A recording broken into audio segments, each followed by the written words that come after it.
Itariki ni 6 z'ukwezi n'ukwa kane mwaka 2025 ndabasuje kandi mbifuriza kugira ibihe byiza mba nikaze mu makuru ya nonaha makuru mwajya mukurikira cyase mukurikira kuri Trendova TV. Reka mbanze nababwira ngo mukande subscribe kugira ngo amakuru yose amujye mabambere mubo agiraho n'amakuru abagaruka mu bihugu bitandukanye cyane cyane mu Rwanda mu karere k'ibiyaga bigari cyase mu karere Rwanda ruhereyemo.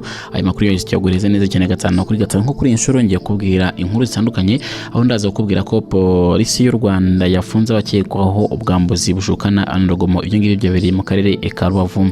Ndaza kukubwira kandi na nyuma ya Doge Elon Musk azakomeza kuba umujyanama muri White House ubwo ahangana muri Leta Zunze Ubumwe za Amerika, naho ndaza kugerayo. Ndaza no kugaruka mu Rwanda nkubwire ko Marina yateguje ibitaramo bizenguruka u Rwanda ndetse kandi ibizaherekeza album ye ya mbere.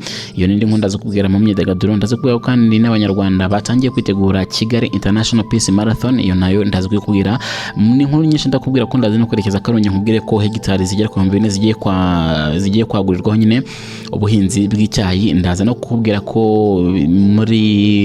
muri Repubulika Demokarasi ya Kongo hashobora kuba hagiye kuza umuhuza ushyashya ku bibazo bya Kongo ndetse no u Rwanda. Izo nizo tugiye kugarukaho. Uhishyura kugira urakanda subscribe ubundi amakuru yose ujye ubona neza cyane gatanu kuri gatanu. Reka nyahere mu Rwanda.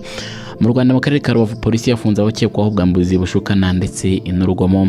Polisi y'u Rwanda kandi yataye muri yombi abantu bane bakekwaho ubwambuzi bushukana n'urugomo mu karere ka Rubavu. Ibi byabereye mu murenge wa Rugerero ku itariki 4 z'ukwezi kwa kane umwaka 2025. Umuvugizi wa polisi y'u Rwanda mu ntara y'Iburengerazuba SP Karekezi Twizere Bonaventure yabwiye itangazamakuru igihe ko muko nyine bateye muri yombi abagabo babiri nyine n'umukobwa umwe bakurikiranyweho icyaha cy'ubwambuzi bushukana buzwi nyine nk'akazungu. Ati rwose bakoreraga mu ishyamba nyine ahazwi nko ku Gasozi mu kagari ka Gisa. Bafashwe nyuma yo kwambura telefone nyine umuturage bakoresheje ubwo buryo nyine bushukana. SP Karekezi kandi Twizere yavuze ko nyuma yo kwambura telefone umuturage abantu bahise biruka, ariko inzego z'umutekano ku bufatanye n'abaturage barabakurikira barafata ndetse bafatanwa n'iyo telefone. SP Karekezi kandi Bonaventure akomeza avuga ko bafashe umushumba w'imyaka 17 ukurikiranyweho nyine icyaha cy'urugomo ndetse aho yafatiwe mu murima w'urutoki rw'umuturage mu kagari ka Kabirizi mu murenge wa Rugerero ari gutema imitumba nyine y'insina agambiriye kwigaburira inka.